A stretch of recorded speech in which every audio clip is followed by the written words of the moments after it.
Hello, everybody. Thanks to the World Justice Project for organizing the World Justice Forum 2022 and for inviting us to contribute to this great event.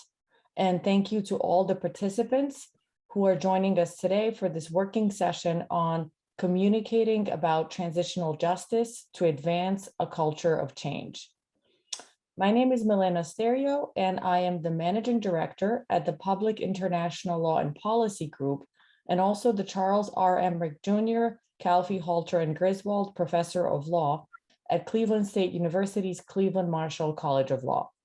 I will be moderating today's roundtable, and I'm honored to be guiding the conversation with these experts.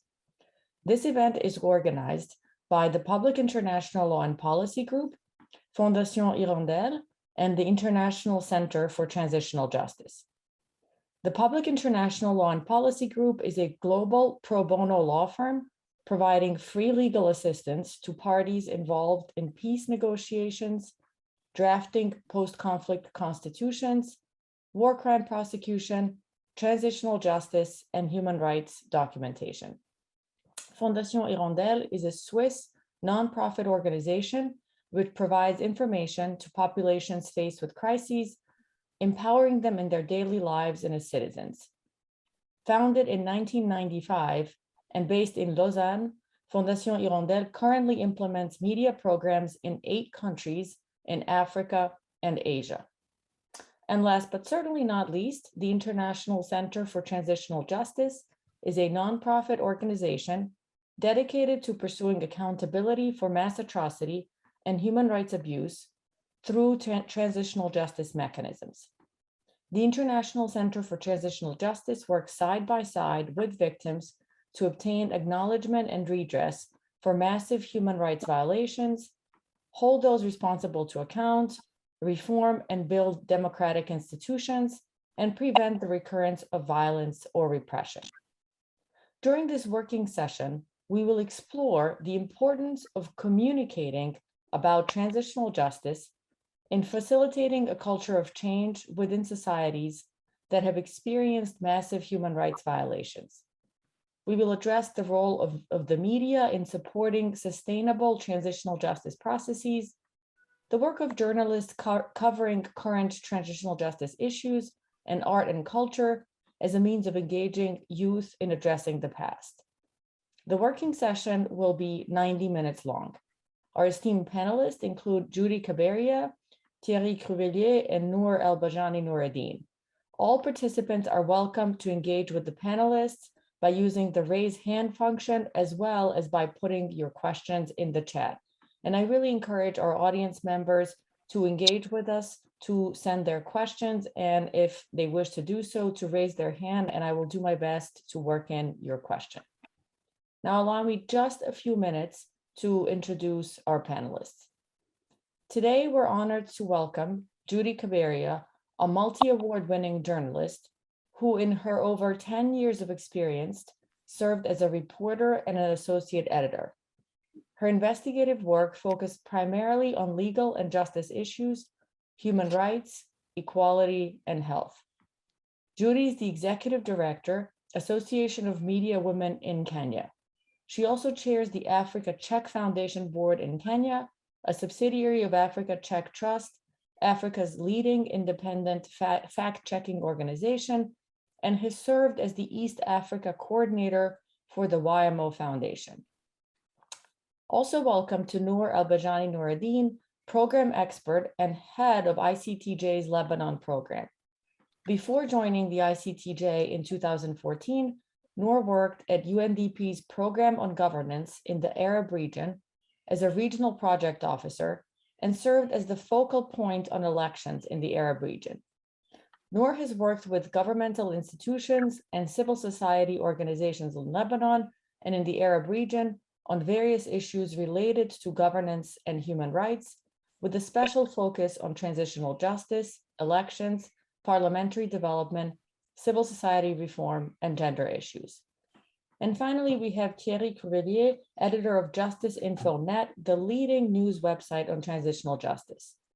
For 25 years, he has been covering war crimes trials before international tribunals, for Rwanda, Sierra Leone, Bosnia, and Cambodia, as well as national justice efforts in Colombia, the Balkans, and the trial of Hissène Habré before the Extraordinary African Chambers in Senegal. He has been an op-ed contributor to the New York Times and a consultant for a number of non-governmental organizations, including the International Crisis Group and the International Center for Transitional Justice and Internews. Welcome, everyone, and thank you for agreeing to participate in today's panel. Now, without further ado, I would like to turn to our speakers for some opening thoughts on today's topic. My first question was for Judy, but I think that she's having some audio issues. So I'm going to direct the questions to Noor and Thierry. Could you please speak a little bit about the role of media in transitional justice and how do journalists contribute to transitional justice processes globally? So I'll turn to Noor first and then Thierry.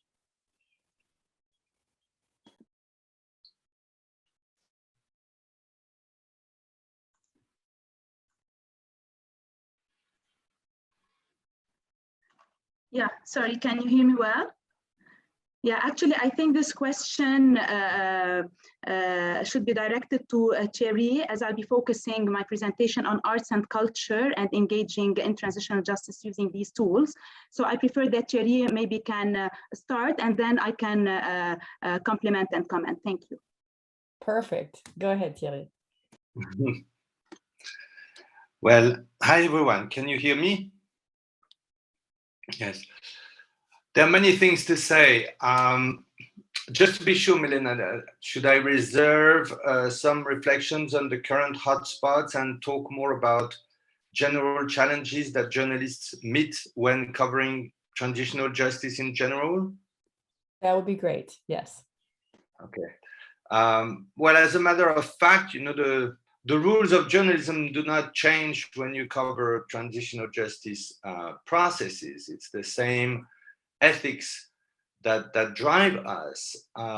It also depends on what kind of mechanism, to use simple words, you cover.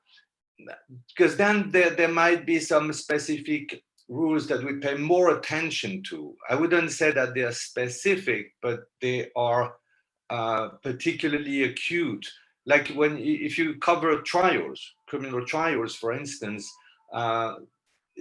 we have 3 golden rules, for instance, on covering trials and writing about trials, and they're very familiar to journalists, but they're very, very prominent when you cover trials. That's accuracy, clarity, and balance.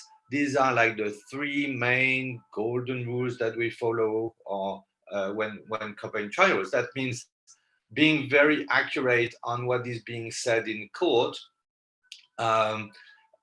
avoiding jargon, which requires to actually learn the law. It's only by practicing this for a long time and being used to this technical language that lawyers use and that nobody understands in order to translate it into simple words. In fact, there is not a single legal concept that you cannot say in simple words, but it takes a lot of time before you can do that. So that's clarity, that's writing for everyone so that everyone can understand, as opposed to using the lawyer's jargon. And balance, of course, is to make sure that you reflect properly in your reporting the voice of everyone, of every and each party. Balance doesn't necessarily have to be in one piece, for instance. You can also organize balance over a full coverage, but at the end of the day, you must make sure of that. Now, this being said, there are a couple of really serious challenges for journalists in these situations that are perhaps more specific. And I'm not sure how much time we have to talk about this. You let me know, Milena, you stop me whenever. It's witness protection and confidential sources. Confidential sources, it's pretty straightforward. It's that very often we cannot quote many people who work in these institutions. They cannot speak publicly to the press, and yet we need to speak to as many people as possible within these institutions if we want to cover them properly. We cannot just rely on the press officer and the chief prosecutor and the president of the court, for instance. We need many more sources inside to be able to cover a judicial institution, which is also a place where power, is being played out. So, and we cannot quote them. So we need to use them, but we cannot name them. And so we try to apply rules here to make it possible to use anonymous sources while identifying where they speak from as clearly as possible. Like, I never use like a court source, a tribunal source. That's not precise enough. You need to know, at least you need to tell your readers if it comes from the defense, from the registry, from the chambers, or from the prosecution. So we have these rules. Witness protection is far more complicated because we are bound, as journalists, we're bound to a court order on witness protection, and yet there might be situations in which it conflicts with another major principle for journalists, which is the interest of the public. And sometimes witness protection is a cover for the interest of the court as opposed to the interest of the public.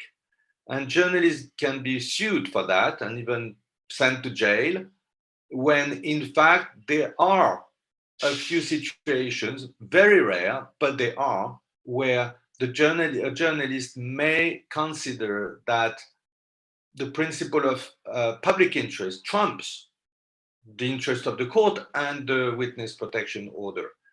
I don't think we have time to go into concrete examples, but they're really interesting because it's a moment where the journalist is a bit, in conflict with the law. Actually, Thierry, if I can intercede here, if you can give us one example, I think that would be really interesting for our audience members. Well, there was a case in before the Yugoslav court. It was Croatia, and there was a witness, a very high-profile politician, testified in closed session. So the entire testimony was not accessible, was completely confidential. And 4 years after his testimony, some Croatian journalists, very politically driven, I'm not saying that they were good guys, but they decided to reveal the fact that this politician had been a witness before the ICTY. And in that sense, they violated the witness protection order, which was still standing. The problem is that this politician had become the president of Croatia, And so here's a situation where the journalist may say, well, the public needs to know that their current president was a witness in that criminal trial. It's significant. And you can also argue that if anyone is well protected, it's the president of the country. Therefore, the security is really, no longer an issue for this person. Now, the journalists who decided to disclose this were sued, and one of them eventually sentenced to a short term in jail. But they were sued because they pissed off the court. And they were sued because they were politically very biased.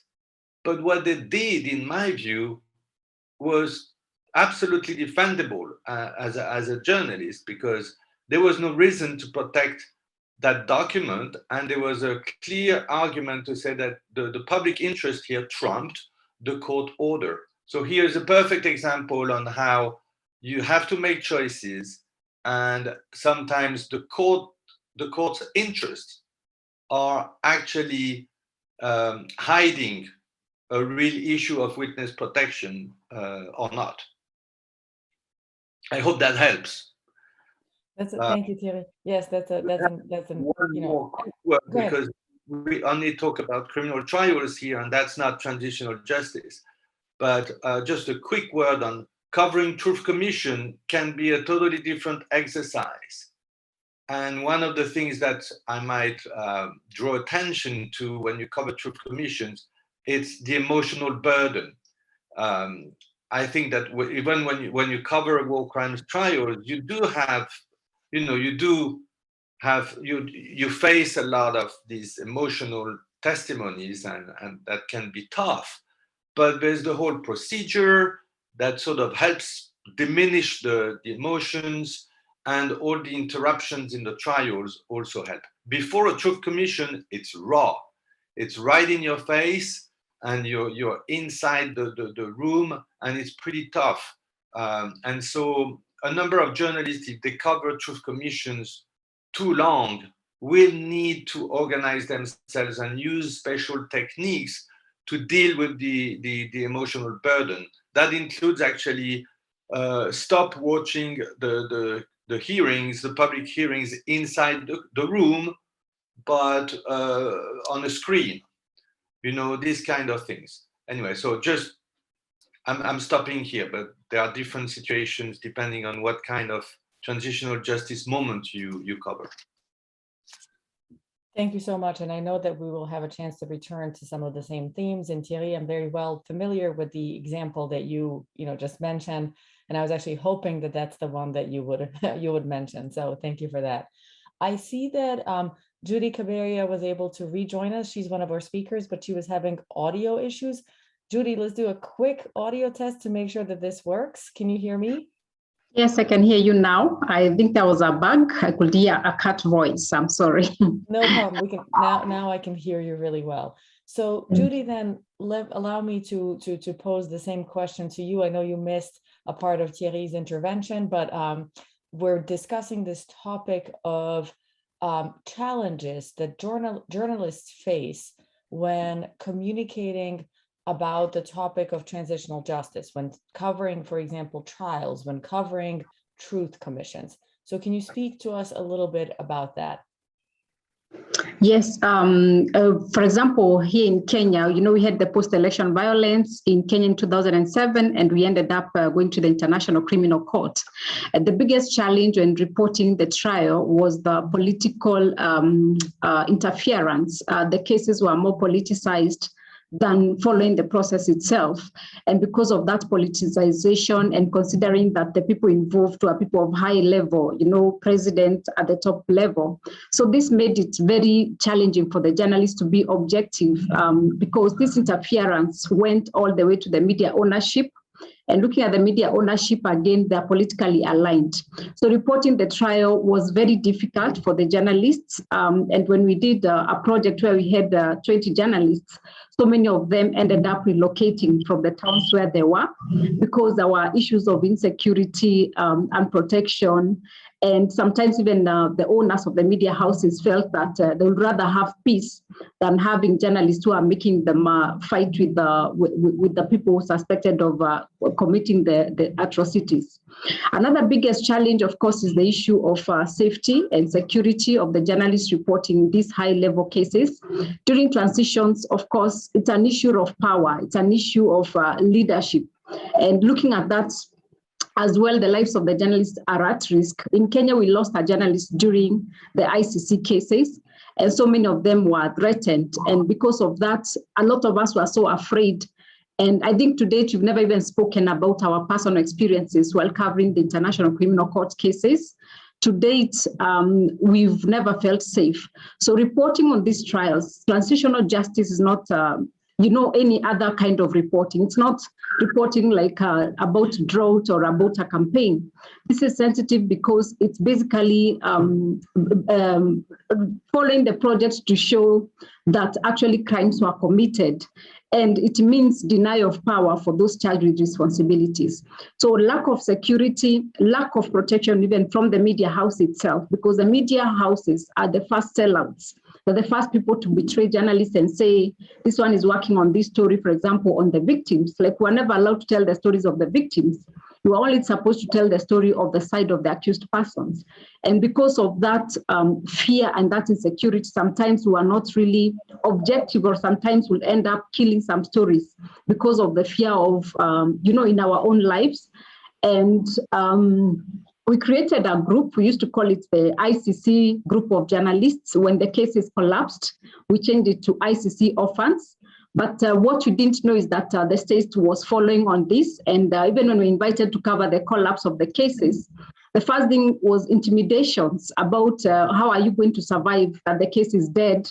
You no longer get paid. You know, it was made to look like we're being paid by the ICC to report on these cases. And so the lives of the journalists who covered that process, majority of them to date, have never gone to fully feel that they're secure, considering that the same people have been in power for all this time. And of course, there was a renewal of these cases because of which there's interference. And you could clearly tell that actually the fear got into our lives such that many of them didn't report or didn't follow up the process so much. Thank you so much. We will also have a chance to return to some of these themes later in the session. I would like to turn to Noor next. Let me turn to the specific topic of arts and youth engagement. What has been your experience in engaging youth in states such as Tunisia and Lebanon? And what is the importance of intergenerational dialogue for transitional justice? Thank you very much. I hope you can hear me well. And I will share my screen. And please give me a sign if you can see my screen. Perfect. So first of all, I'm so glad to be part of this year's World Justice Forum and to be speaking as arts and culture as transformative and effective tools for change. I would like to mention that all the photos and artworks that you will see in this presentation are all artworks part of ICTJ's different projects in different countries. First, I would like quickly to further introduce the International Center for Transitional Justice, which is, as Milena mentioned, an international non-governmental organization that works in societies emerging from repression, war, and sometimes where hostilities are still underway. We work to achieve justice for past human rights violations, to break patterns of impunity and violence, and prevent the recurrence of violence and atrocities like enforced disappearance, torture, rape, and other crimes. Transitional justice provides a framework for doing that. It aims to bring people together, to address the legacies of these atrocities by addressing the needs of victims and helping to reduce the justice gap and therefore achieve sustainable peace and development. It does this by helping societies uncover the truth about what happened and why, to reform legal and political systems, to foster trust in institutions and among people and groups, to strengthen rule of law and access to justice, to transform gender inequalities and reduce inequality, marginalization, and corruption, thus helping societies that have experienced gross human rights violations advance the justice agenda. To help accomplish these aims, ICTJ frequently uses arts and culture as tools to reach the wider public and to achieve justice through an inclusive, people-centered approach. For many victims and societies, art is a safe place where creativity and healing can come together to discuss and think through hard issues. For many years now, some of ICTJ's most innovative work involves collaborating with youth activists and artists to help amplify their voices, increase their civic engagement and participation in transitional justice processes, and ensure they know the truth about their country's past and can actively shape the national narrative. In different contexts around the world, we've been identifying and engaging youth and providing them with the tools they need to pursue truth, reform, redress, and justice. What I've observed in my work is when you provide a creative space for young people, they fill it with excitement, energy, ideas, and the desire to effectuate meaningful change. As we all know intuitively, people's sufferings and resistance to oppression can be approached through the deployment of technical and institutional methods alone. They don't reach the emotions. Different channels of communication should be explored. Music, poetry, photography, the arts and culture can all serve to defend human rights and construct peace. At the same time, they help promote free speech, help us question our assumptions and question reality, and expose and denounce the effects of armed conflicts and oppressive regimes. Hip hop, for example, through its different elements, DJing, dancing, rapping, graffiti, has come into play in historic moments, such as the protests related to the Arab Spring and the voices of Tunisian rappers that took a stand against state repression.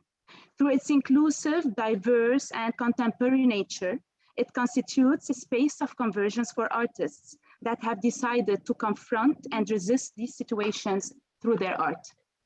In Colombia, through an international hip hop festival that brought together artists and musicians from across Latin America and Africa, along with activists, social leaders, and civil society representatives, ICTJ offered a platform to exchange experiences as well as opportunities for artists to share their music and other expressions of hip hop culture. Artists performed music, exhibited artworks, and discussed the role hip-hop culture can play. As one of our partners there said, their voices have shaped memory and sparked new thoughts. Both are important components in building peace, strengthening democracy, and uncovering the truth about past violations and ensuring victims are never forgotten. In societies where the ideas of transitional justice are too often presented as legalistic, or only for the highly educated, and where glaring inequalities remain, music and cultural performances can make these topics meaningful, personal, and accessible for all. Music offers a way to democratize the transitional justice process and reshape it into a wide-reaching and citizen-driven national process. In the Gambia, art and creative expression were used by our nation, our voice movement of youth and prominent artists, an energetic, independent, anti-oppression social movement seeking to bring the voices of young Gambians into the center of the transitional justice process and to obtain justice for victims of violence and repression. The movement mobilized young people to engage in the transitional justice process by creating their own songs about transitional justice and bringing their voices to some of the most forgotten regions, reclaiming the universal slogan, "Never Again." In an 11-day caravan national tour to some of the hardest to reach communities of the Gambia, artists spread messages of reform and held community dialogues and performed concerts for some of the most marginalized Gambians. Hundreds of people, including children, youth, the elderly, and women survivors of sexual gender-based violence enjoyed the songs and shared their vision of the new Gambia. As one young man said, it was education through entertainment. In times of social and political turmoil, art can be a powerful tool to galvanize people, challenge authority, and demand change. In recent months, artists in Lebanon and Tunisia have been courageously documenting the protests and the demands of people who took to the streets to denounce the state's failures, corruption, and political instability, and to call for concrete action to improve the economy. Through their work, they have engaged and mobilized members of their communities on the ground and online, where they have been able to reach wider audiences and particularly young people on social media, breaking down barriers to participation. Many other artists are now deeply committed to creating work that addresses pressing socioeconomic and political problems in Lebanon and Tunisia, and that amplifies the voices of those who are suffering most.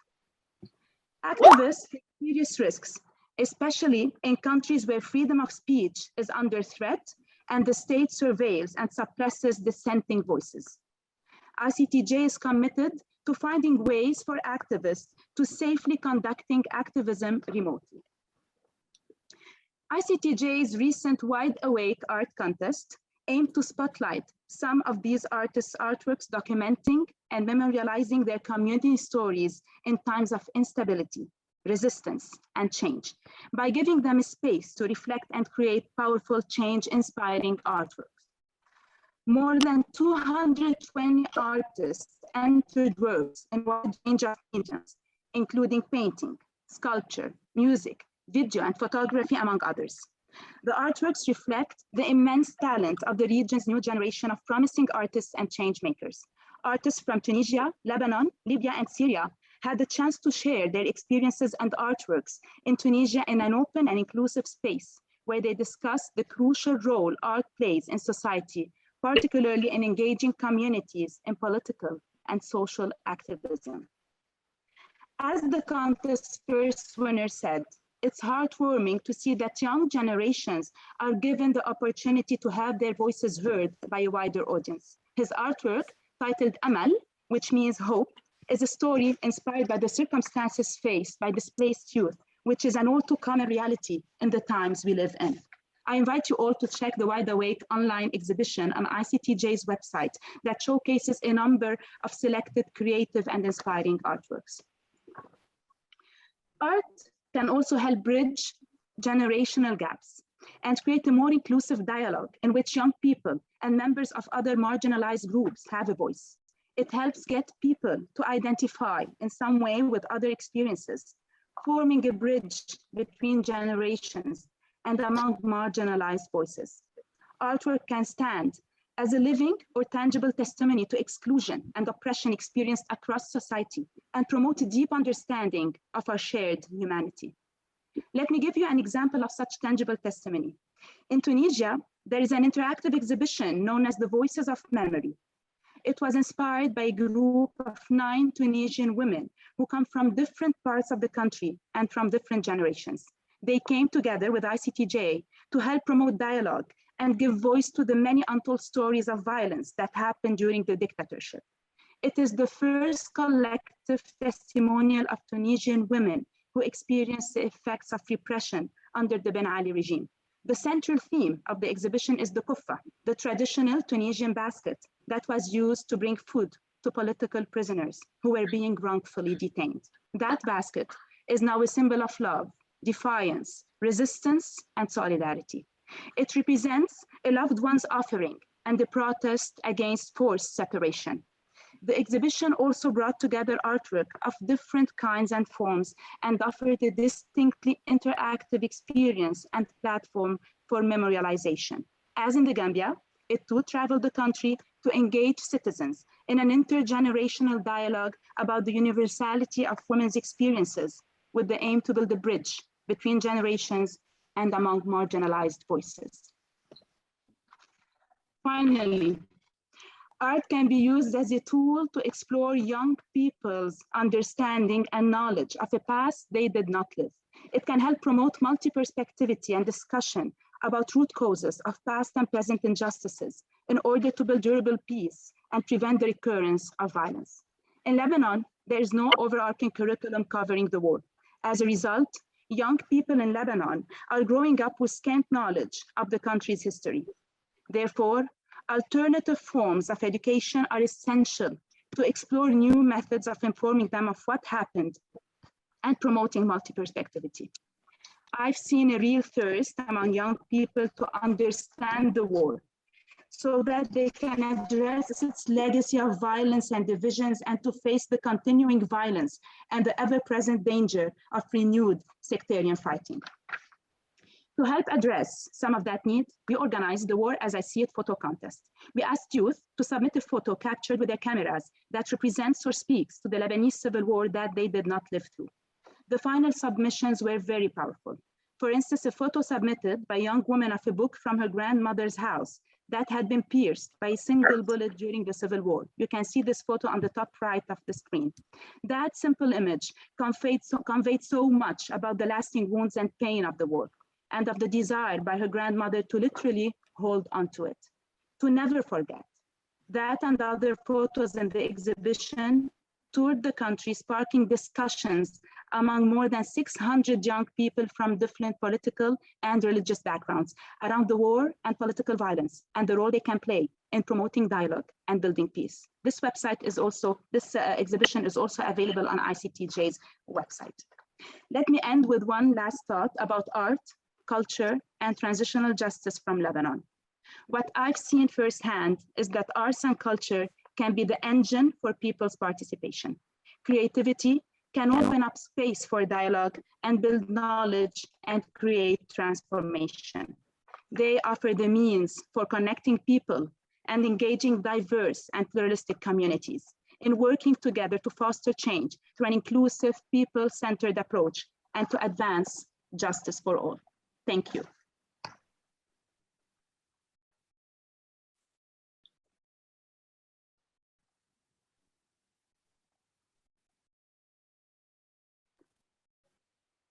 Thank you so much for that presentation, Noor. Now, I have a follow-up question for each of our panelists, and then I encourage our audience members to also engage with us by asking questions. As I mentioned in my introduction, you can either send a question using the chat function, or if you prefer, you can raise your hand and I will give you the opportunity to speak and to ask a question directly to one or all of our panelists. Thierry, let me go back to you. And I wanted to ask you about the following. What are some unique methods that journalists might have to adopt when communicating about conflict areas, about atrocity crimes? And is this type of communication any different from, quote unquote, regular journalism? And if so, why? Oh, I thought that's a lot of what I already said, isn't it? I thought that's what I addressed, like the tools and methods we use, the rules we apply, the specific situations we face because of very specific dilemmas like witness protection. As I said, yeah, generally speaking, it's the same work than journalism in general.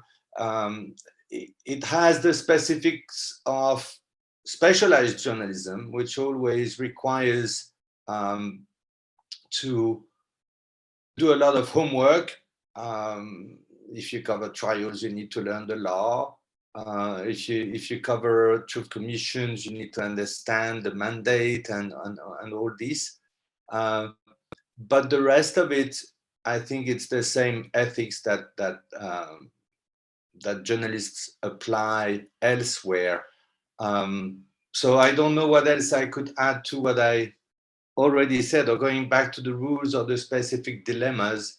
I think I have mainly addressed them. Am I getting it wrong, Milena? No. You have already shared some of this with us, but I just wanted to give you the opportunity, if you wanted to, because we have a little bit of time, if you wanted to follow up, provide any more examples, or go deeper on any of the issues that you already mentioned. Okay. I think I'm okay. I think that the fact that you gave me a chance to give a concrete example on one of the most difficult and most sensitive issues, which is witness protection, and that I think few people understand that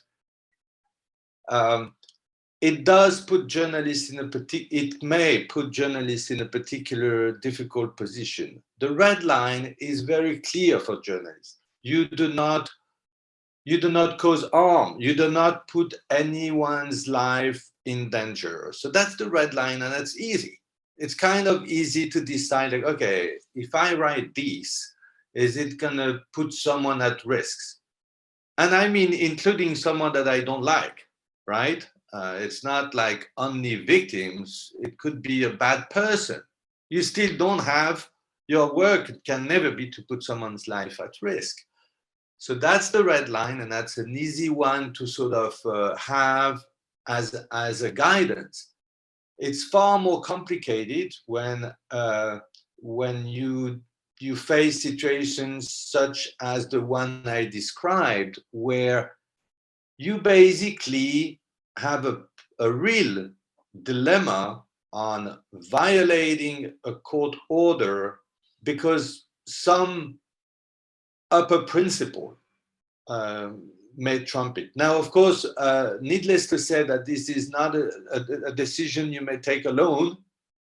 So if you face one of these very rare exceptional circumstances, because the general rule is that you know, you have no problem respecting a witness protection order in itself. So it's only a few situations where you do have a problem. And so that is not a decision you take alone. It's a decision you discuss with your peers, with your colleagues. If you have an editor, of course, it's the editor who is going to decide, not you as a regular reporter. But even as an editor, you're gonna discuss this very seriously, because it's a very serious matter. Now, I think it's good for people to understand that it's a real issue for reporters, and it's a real issue for reporters covering trials in particular, and trials before international tribunals in particular. I think there's been a very worrying and troubling and bad tendency before international tribunals to hold to grant witness protection to anyone, to all witnesses, and to grant maximum measures such as closed session to many witnesses. There are many trials today before the International Criminal Court, or prior to that before the Rwanda Tribunal in particular, that were no longer, in my view, public, which is a key principle. And so that's a bad tendency of international tribunals. International courts have given themselves the right to actually hold trials that are no longer public. It's impossible to cover them. So much of it is confidential, so much of it is censored, that they can no longer be assessed properly by the society. And the journalist, in that sense, the journalist covering a trial is a representative of the public, of the society. So keep in mind that it's a real issue. It's a real issue because at some point you're like, well, if the law is bad, is it the role of a journalist to go against it, to denounce it? And the idea that international courts are in themselves good courts, I mean courts respecting the law and respecting basic rights, is not obvious to me. That's not what I have seen. So it may be what we dream of. It may be our aspiration, but the practice of these institutions is very often driven by their own interests, that they call the interest of justice when it suits them, but the interest of justice can be the court's interest. And that's when the journalist can be in a difficult position, because if he identifies this as a cover for a different kind of interest, then it's going to be his role to expose it, right? And so when it comes to witness protection, it's particularly sensitive and particularly problematic.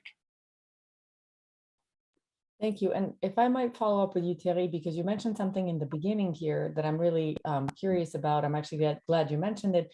You said when covering international courts, international trials, it's important to learn to understand the law. I'm a lawyer, but I'm very mindful of the fact that sometimes legal language can be difficult to understand for a lay person, right? And if you're a journalist covering a trial, in order to accurately portray what is going on, I do believe that you have to have a basic understanding of the law, of the institution, of the process. And I was actually amazed. Just recently, I read a major media article that referred to a prior chief prosecutor of the Yugoslavia tribunal as the former ICC prosecutor. A very basic mistake, but to those of us in this field, a glaring one, So can you tell us a little bit about, for a journalist, if you didn't go to law school, you didn't study the law, how easy or difficult is it to, overcome this challenge, to familiarize yourself with sort of the basics of the law so that you can accurately report on an ongoing trial? It's a very good point, Melinda, and I think this is where we meet the limits of NGOs' wishes and aspirations and pretension to train and educate reporters to cover these institutions, like, you know, through a week-long or 2 weeks long or a month-long training session. Unfortunately, it takes much more time. Just like, you know, it takes years for a trainer to be trained, for a lawyer to be trained, it takes a lot of time for a reporter to be good, to be knowledgeable enough so that he can both have a critical mind when covering, you know, the court and listening to the arguments of the parties, and being able to write it in a language that is both accurate and understandable to anyone. There's nothing worse. I mean, there are two things that are bad, Milena. There's your example, which is like, you know, basic mistake. How many times have we seen the prosecutor of the ICC being presented as the president of the court in mainstream media? So there are all these basic mistakes that are avoidable, annoying. Some of them should be pretty easy. Others, I think, are much more difficult. But they require a lot of time. I mean, as far as I'm concerned, I believe I never really could sort of identify this precisely, but I think it's only after covering on a daily basis the UN Rwanda Tribunal, meaning being there all the time for a year, before I could say, I'm comfortable here. I know what I'm doing. And I know how to write more simply about these things. So this is a limit, like it's a specialized field at some point. And like all, you know, I could not write about science in 2 weeks. No way. I would do terrible reporting. Same goes with some aspects of transitional justice. Others, I think, are of course more, of course, easier. But whenever there is a technical part or an institutional dimension that you need to know, it's a problem. Another thing is you realize that the more you work in the field, the more you have comparative knowledge, and comparative knowledge is so useful to debunk the jargon, to debunk the slogans of transitional justice, you know, like the fight against impunity. I mean, all these very easy catchphrases that journalists love to repeat and that have no meaning at all. They're empty, and we keep repeating them. And it's not helping transitional justice to keep the religion, you know, to keep repeating the dogma, the theology of transitional justice. I think it's harming. I think that's what NGOs, many NGOs do that, you know, and when they meet reporters, they love to do that even more. Like they love to give them the easy catch phrases that are actually very often meaningless. They don't have a real deep meaning, you know. And so, you know, you name it, resilience, closure, all these, you know, these catchwords that the NGO world and the transitional justice, they can be extremely empty. And when repeated by reporters, they can actually have bad consequences, which is that they tell people something that is fake, that is not true. You know, like what do you call that? The fact that courts may have a power to prevent future crimes. All this idea, you know, that which no, you know, a court can punish, yes, and that's good enough. But can it bring peace? Can it? I can't find the word again, but can it prevent future atrocities? No, that's not what history shows. So if you keep repeating this, you keep, entertaining expectations and beliefs in the public that I don't think are very enlightened. You share a religion as opposed to sharing an experience of life, of real life. And it's tough. Life is not, it's not just, it's not black and white, it's not pure. And so I think that's where the journalist plays a role. He is there to remind everyone, a bit sadly, sometimes a bit uglily, if I can say in an ugly way, that it's not pure. It still is meaningful, but it's not pure. So I think that's one of the key challenges of journalists covering the field.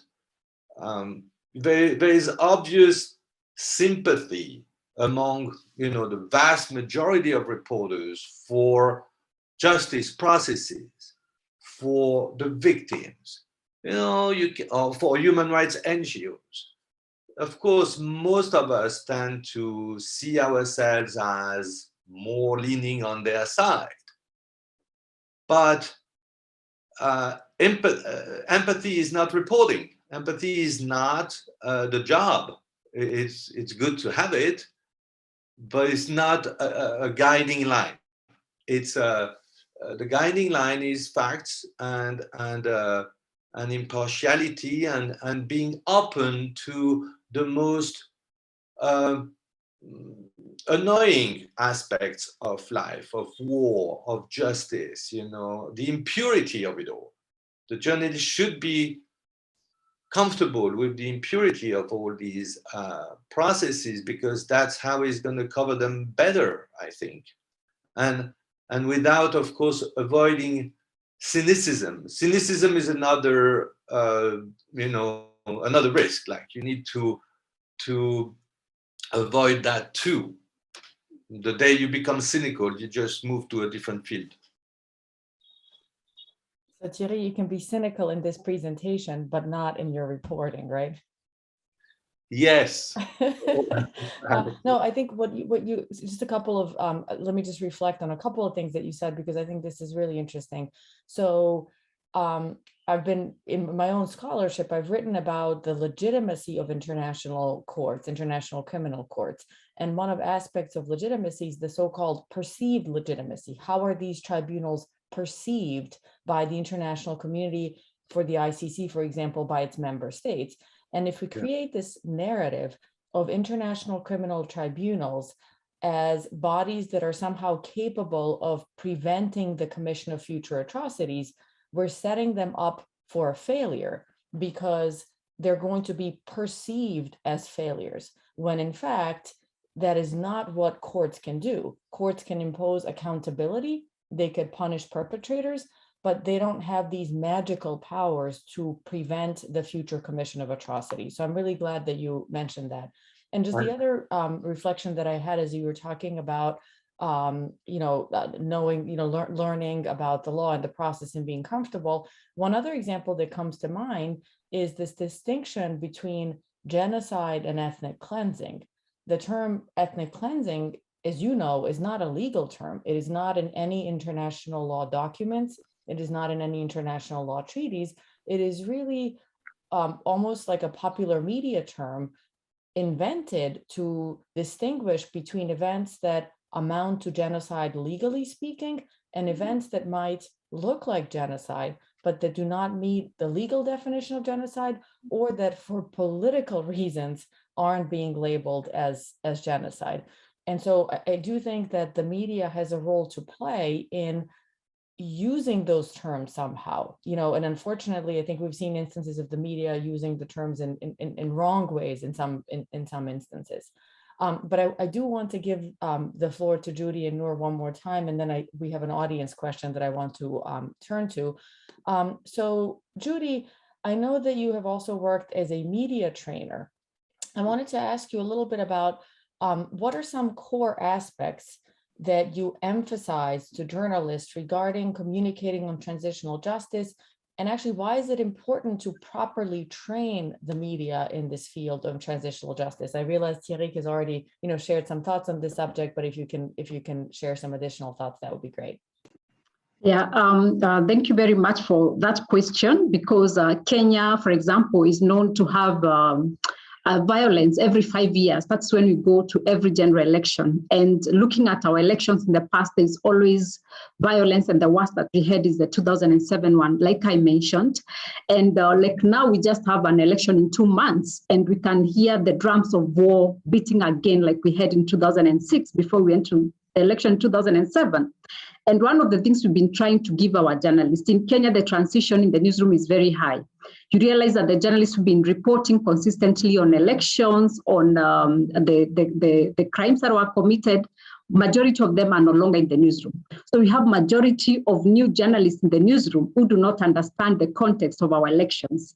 And one of the things that we are training them is for them to understand our history. Understanding our history is to tell them the role that the media played in 2007, because we took a high blame on funding the violence through the use of vernacular media, especially the radio stations, were blamed for inciting violence and giving the perpetrators a platform to incite the masses. And so one of the things that we want to make the journalists understand is for them to understand why issues of hate speech, why issues of conflict-sensitive reporting now are very important for us, because we've seen them repeat some of the mistakes that we in the media during 2007 already did and contributed and were judged harshly because of the role that the media played. So one of the things we've been trying to make the journalists understand in the training is for them to understand our history, know the mistakes that we made, and exactly use some of the words. And remembering that one of the journalists, one of the accused persons in the Kenyan case, was a journalist working at a radio station. And so making them understand the context is very important for us and our history. Secondly, one of the things that we've been teaching them is not to be just mere purveyors of information or mere platforms of just passing information or just reporting what is said, but basically is to dig deeper and get more involved in what is happening rather than just receiving information and reporting it. Because we see the danger of just saying somebody says this other side says this, but we've been asking them to get more involved, to understand the conflict, to understand that history that we are talking about, so that their role is not just to pass information from a source, but to question that information, to dig deeper, give an analysis, and even look at the danger signs or the warning signs that we didn't report about before 2007. Another thing, of course, that we've been grappling with during this election, and of course, there are concerns that we are going to have violence. It will not be tribal violence like the one we had in 2007, was a mixture of tribal and political. This time we are likely to have political violence. So one of the things that we've been also training the media is, for example, to ensure that we are not basically used to fund the war, because in 2007 we're adding firewood and fuel to the fire. So now we've been trying to tell them, your work is not to add that firewood, but basically is to remove the firewood. And removing the firewood is to ensure it's not a matter of balancing side A and B, but it's a matter of objectivity and trying to look for neutral sounds, neutral views, trying to look for other voices that are more neutral, more objective, more voices that are looking at issues critically as opposed into, fighting for that power. Because you've already started seeing that journalists still going back to the same mistakes that we committed. And another thing, of course, also we are pushing is their own safety. Like I've told you before, some journalists lost their lives. To date, there's a journalist who went missing. We've never found that journalist. And so we've been emphasizing on their personal security, on them taking the basic care of themselves, and also urging also the media houses to ensure that their safety is protected, because we've seen a lot of threats against journalists, especially those who try to talk about what happened during post-election violence. And another thing that we tell them is that a lot of times we in the media don't realize our power of influence to the masses of the people. We always play around with the kind of influence that we have, and recklessly we fall into the propaganda, the misinformation and disinformation that is going on in the social media right now.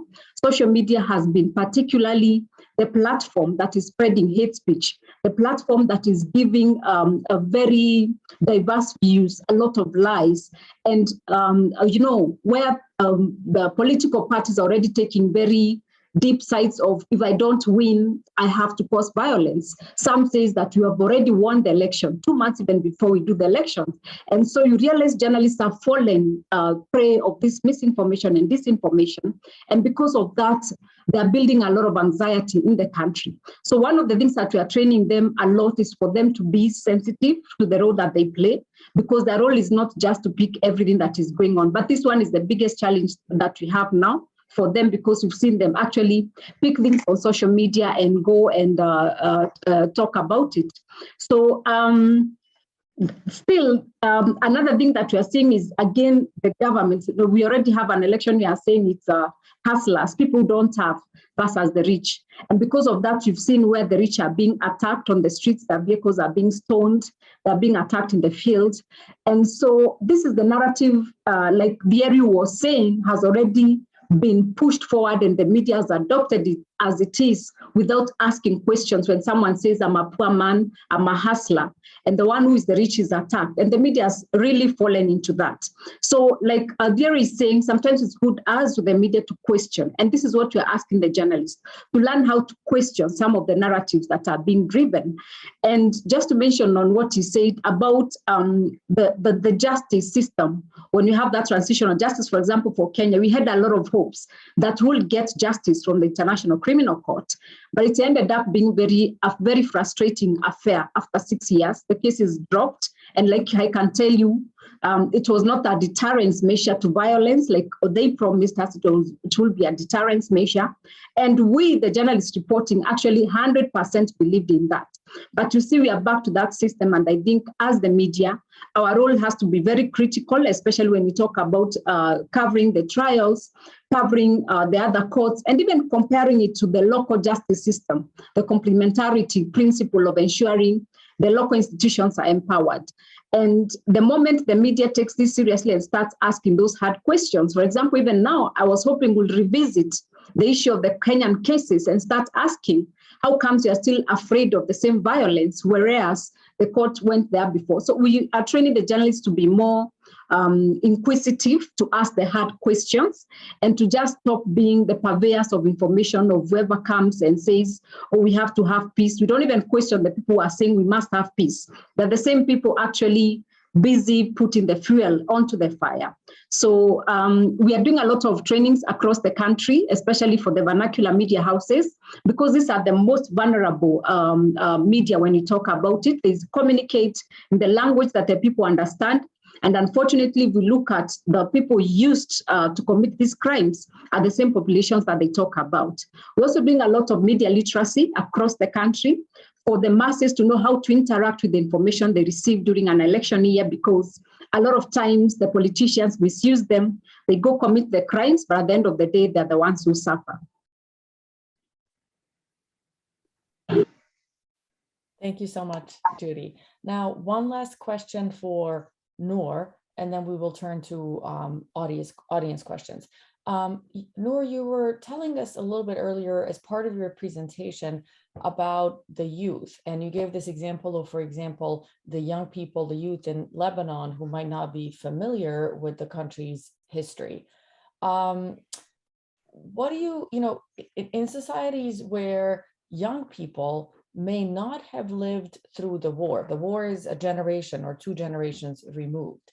How can storytelling and oral history be used as tools to foster this intergenerational dialogue and basically to educate and inform the youth about the past? Thank you for this question. Indeed, storytelling and oral history can be very useful tools to foster intergenerational dialogue and to connect the past and the present, especially in contexts like Lebanon, for example, where young people, as you mentioned, did not live through the civil war, and where that phase of Lebanon's history is overlooked in the school's curriculum. suppressing the memory and the state-sponsored collective amnesia about the Civil War have unfortunately resulted in more tensions and divisions in the society. Therefore, oral history in similar contexts is quite important. Let me give you an example from one of our projects in Lebanon. In our intergenerational oral history project, Badna Na'rif, which means we want to know, we got young people to open up dialogue about Lebanon's past. We trained them, and these students were from different religions and regions and political affiliations. So we trained these students to act as actors, to be oral historians of the Civil War. They then collected testimonials from their parents, grandparents, and others, and recorded them speaking about their personal experiences of war and violence. This project really helped young students understand the experience of people from different groups in Lebanese society. They were called on to listen, and the elders were given the chance to be heard. And this project served to commemorate and educate at the same time. And now we have a valuable archive that can be used by the wider public and where we engage the young generation in transitional justice. And some of those stories actually are being shared in the form of a documentary focusing on the humanitarian aspect of daily life during the war. These are experiences which I believe any person from any sect, region, or political affiliation who lived in Lebanon at that time would be able to identify with or at least recognize. So we disseminated this documentary widely in schools and universities to be used as an educational tool to raise awareness among the youth about the negative repercussions of political violence. And it's really great when we see the impact of engaging the young generation in such projects. As one of the participants said, he said that I realized that it wasn't only my family, my village, and my community that was affected during the Lebanese Civil War, but it was Lebanon, all Lebanon, everyone in Lebanon. That's how I believe oral history can be a very important tool that can help build narratives about the sufferings and harms caused by the war, and that can help better understand the contested past and its relationship with the present. I also actually have one comment and question for our journalists, but I'll leave it and will prefer we prioritize the audience first. Oh, thank you so much, Noor. And actually, just a very quick follow-up to you. Are you, I actually am the mother of 3 teenagers here at home, and it seems to me that they get most of their news from TikTok, some from Snapchat. Are you familiar at all, or any, Judy or Thierry, if you're familiar at all, chime in. Are you familiar at all with using these social media platforms that are so popular with the youth towards educational purposes in this field of transitional justice? Yes, thank you. And actually, this is a bit similar to the question I had to our 2 journalists today. So I was really interested in listening to the role of media in communicating transitional justice, and which is something really needed in Lebanon and requires an independent and objective media that can tackle TJ and highlight the importance of dealing with the past in a country that failed to address the past, and where actually warlords are still in power today. But in Lebanon, most media outlets are owned by a limited number of families and political parties, which control the media content and that emphasizes their own implicated positionality. For example, during the 2000 revolution in Lebanon, media institutions became the voice of the revolution from one side and the voice of opponents from another side. And journalists were also categorized as allies and opponents of the revolution. This unfortunately resulted in violent reactions against these journalists during the field coverage. They have faced interrogations, detentions, censorship at the hands of the judiciary and security forces, and they even suffered abuse by the security forces and even by protesters. And because revolutionaries wanted to make sure that people, especially those living abroad, have access to reliable information, and here I come to your question, and since some biased media outlets could manipulate the reality on the ground, they created their own news outlets. Since the beginning of the revolution, a fresh network of news sources has emerged across online platforms to counter the mainstream media's approach in covering the protest. They cover the different debates, teach-ins, and artistic gatherings providing deeper analysis of development, and disseminating critical and time-sensitive information. So, this shows that sometimes people, in one of the studies that I was reading recently, it shows that the majority of Lebanese, for example, refer to other sources, to alternative media sources due to faster and easier access, and because they consider these sources more like them, and that they provide them with objective news, maybe, that traditional media not always provides. So my question here, so since I had the opportunity to ask it now, how do journalists, you as journalists, perceive alternative news sources, especially in countries where mainstream media is biased and might not depict the reality on the ground and avoids topics that they consider sensitive, while alternative media tackles all topics? In other words, what news sources can be considered as alternative media and as credible news sources that can communicate with the public from all generations about transitional justice and other relevant issues, knowing that obviously the sources of information we rely on influence our opinions?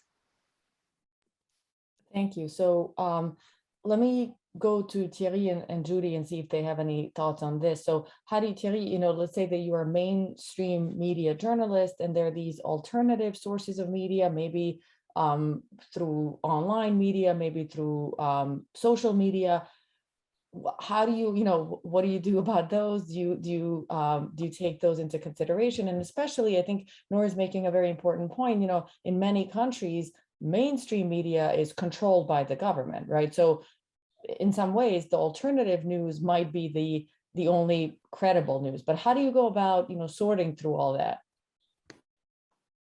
I wish I knew.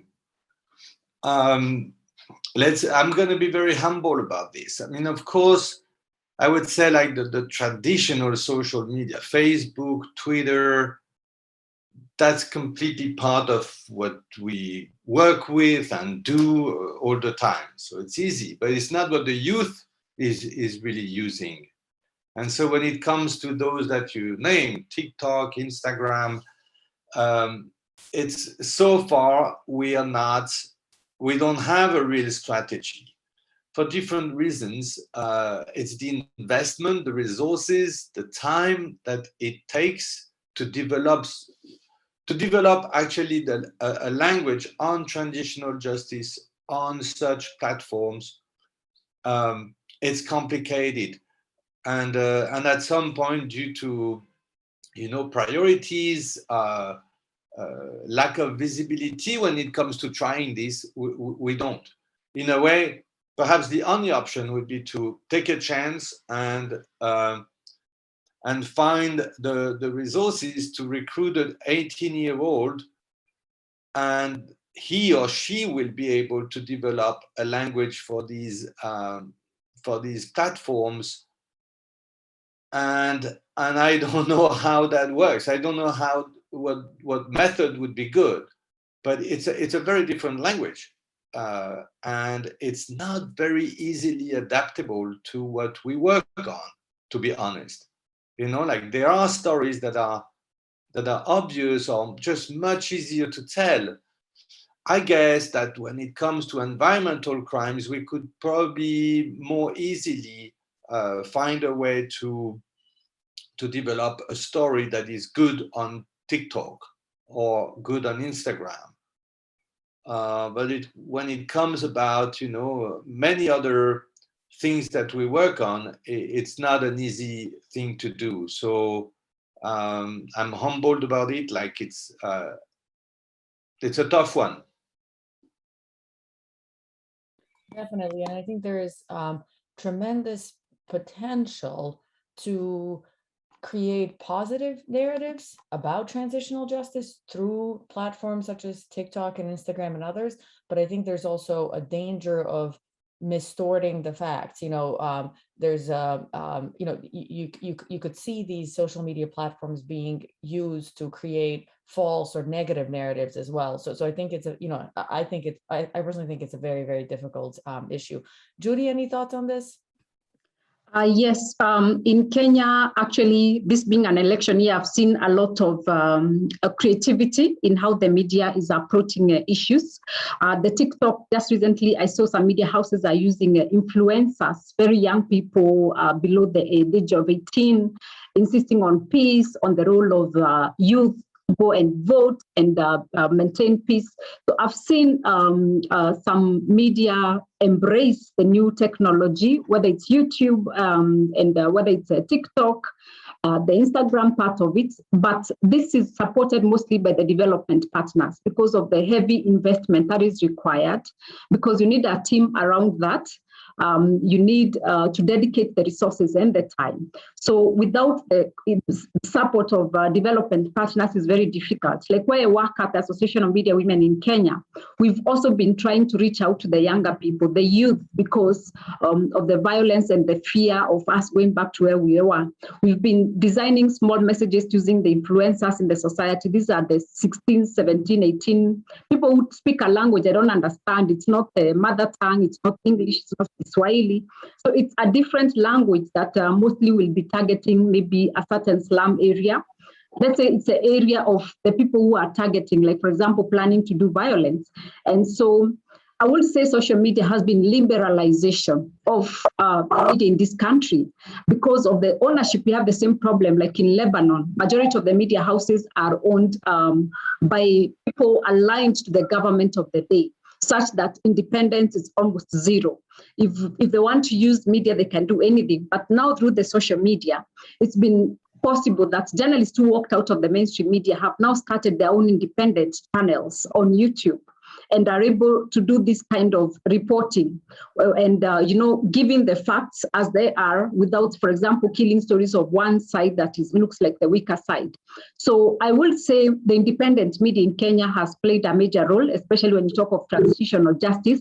Like now the things that they've been pushing is asking for accountability of those people who are accused of crimes and are still back. This one, you cannot run it on mainstream media. But this alternative media has given journalists that alternative. The only challenge is their sustainability. But in terms of following, they have a very huge following, bigger than even the mainstream media. You can find an individual now who has a bigger following than a than mainstream media.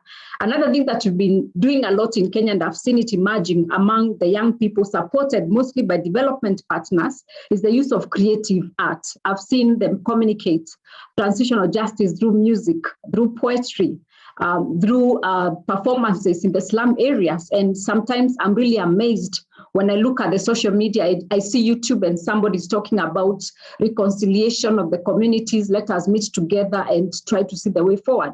So in Kenya, I've seen us embrace the new media and target on the younger people who are mostly misused when we talk about issues of elections, issues of trials, issues of transitional justice that is happening. The biggest challenge is this sustainable, considering that this is mostly through sponsorship and support for a certain period of time? Because even when I work at Association of Media Women in Kenya, we have that project, but it's ending in a month's time. So if you look at the sustainability part of it, is the most difficult part of it. And I've also seen them develop a counter measure to propaganda and misinformation and disinformation. Some of them have established sort of fact-checking a small desk on social media, and they're picking things from the social media and trying to say, this is the correct position about this issue. It's been embraced, but it will take a long time because sustainability part of it is a challenge that we have. And these young people, they also change very fast. Maybe today somebody feels like I can play a part in peace. Tomorrow they meet someone who wants to tell them, I can give you this money if you can, get a gun and a spear and do something of the sort. So that also makes it not very easy. And again, mainstream media, legacy media is the most trusted media, such that even if people see something on social media, they tend to say, let me wait to see what the mainstream media is saying. So if the mainstream media does not probably say something about it, the believability level again goes down. Thank you so much. Now I see that an audience question has come in, so I'm going to direct this to all the panelists and hear if you have a reaction to this.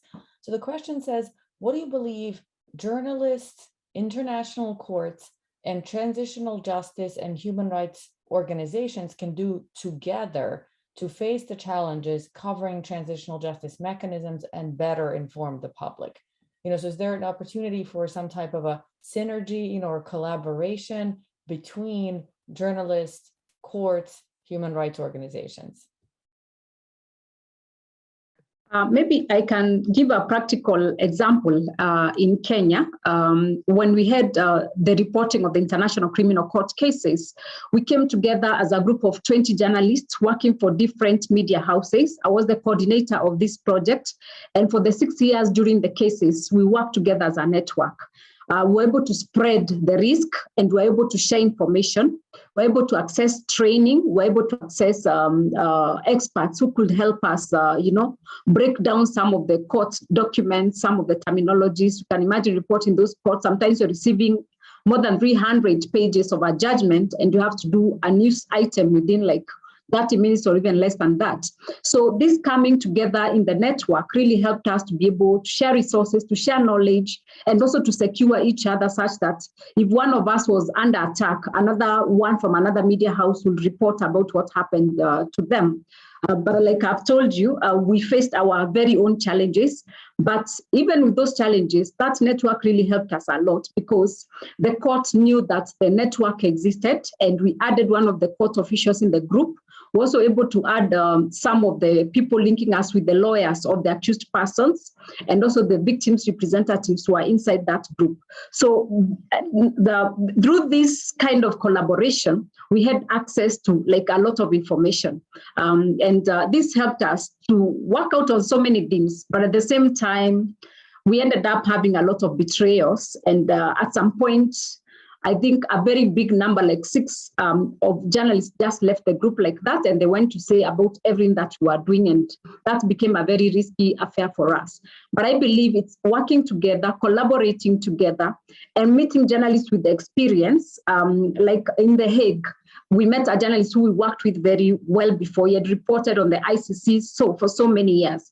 And one of the things that I would ask fellow journalists, for example, somebody like Caberia with all that experience, who are we mentoring, as we move forward? There's generations that are coming that don't have the knowledge that we have, don't have the experience that we have. So how do we ensure that there is continuity of those who are covering transitional justice, so that the day that we feel like we need to leave, that we don't leave it hanging and start asking, there's such a big vacuum. So for me, that is my biggest fear. As I sit down from where I am, I look at how journalists are reporting on the transitional justice or even the trials, the ones that I've told you about, the ICC, and even the maritime boundary case between Kenya and Tanzania. I look at how they report and I cringe because I'm like, wow, this is so wrong. I mean, a lot of mistakes are being done. They don't even know who is the ICC prosecutor. Everything's mixed up. The president of the court is the one, determining a case. So when we see that mess, I feel there's a huge vacuum for lack of mentorship that ensures we don't leave any generation left out, so that there's continuity of our expertise down the lane. So yes, coming together helps, but we have to think about how do we mentor those who will come after us. Thank you. Thierry or Noor, do you have any closing thoughts, keeping in mind that we have about 3 minutes left in this session? So any last minute thoughts on this? Okay, so very quickly, I think Judy's example is pretty interesting, and I would believe in that sort of internal partnership among reporters. Why? Because at some point, answering the question, we have a problem, is that we are covering these courts, we are covering these mechanisms, and so we cannot be partners. We can be very interested and serious about our work, but at some point you don't partner with the institution you cover. There's a conflict of interest that will come up at some point. And it actually includes most of the NGOs in the field, because as much as we have a great relationship with most of them, there may come a day where they are parties to a particular case. They are seriously involved in a particular case. They have positions of advisors to a court. And then all of a sudden, we reached the limit of the independence of the press. So there's only so much we can do. I was last week in Colombia, and there was an event organized by the Truth Commission with most of the most senior editors-in-chief and directors of the main media in Colombia in advance of the release of the final report of the Truth Commission, and they organized this day event of debates. I think that was a smart way to do it, because they left the reporters, directors, and editors-in-chief having a conversation among themselves with no particular, sense that they were trying to influence. They were just trying to say, hey, in a month from now, we're going to release the final report. Can you guys have a conversation together about how you're going to cover it, why and how, and what are the problems in covering such kind of event? I think that was a pretty smart thing, because it does alert these reporters, these editors, that this event is coming up. And so in a month from now, they'll be more sensitive to the idea of covering it. They'll be sensitized. But there was a clear sense that we cannot be here to influence you or to partner. You see what I'm saying? So it's a limit. It's a thin line, the collaboration. I would love to say a few things about outreach and filming trials, because there are lots of it that would fit into that question, but I don't think we have the time. Thank you. Noor, any last minute thoughts on this? Actually, I agree with Thierry and Judy. I will not repeat what they have already said, and I know we have to close, but one very final thought based on all the discussions today. I believe people-centered approach and inclusivity in transitional justice processes is quite important. Therefore, when communicating about transitional justice, different channels and tools of communication should be explored and identified depending on the audience. Depending on the target group. I can speak about youth, for example, and the importance of simplifying transitional justice terminology and using interactive, artistic, and creative tools that can attract them to better understand transitional justice and the role they can play. And I can say that this has proved very impactful throughout our work with young people in different parts of the world. Thank you. Thank you. That's all that we've got time for today. Thank you for joining us and contributing to the discussion. This event is part of the 2022 World Justice Forum and was organized by the Public International Law and Policy Group, Fondation Hirondelle, and International Center for Transitional Justice. Thank you again to our panelists for sharing their perspectives, and to all the attendees for contributing to this crucial discussion. And I hope all of you are enjoying other fruitful conversations during the forum. Thank you very much, and have a great rest of your day. Thank you, Milena, for moderating. Much appreciated. Thank you. Thank you.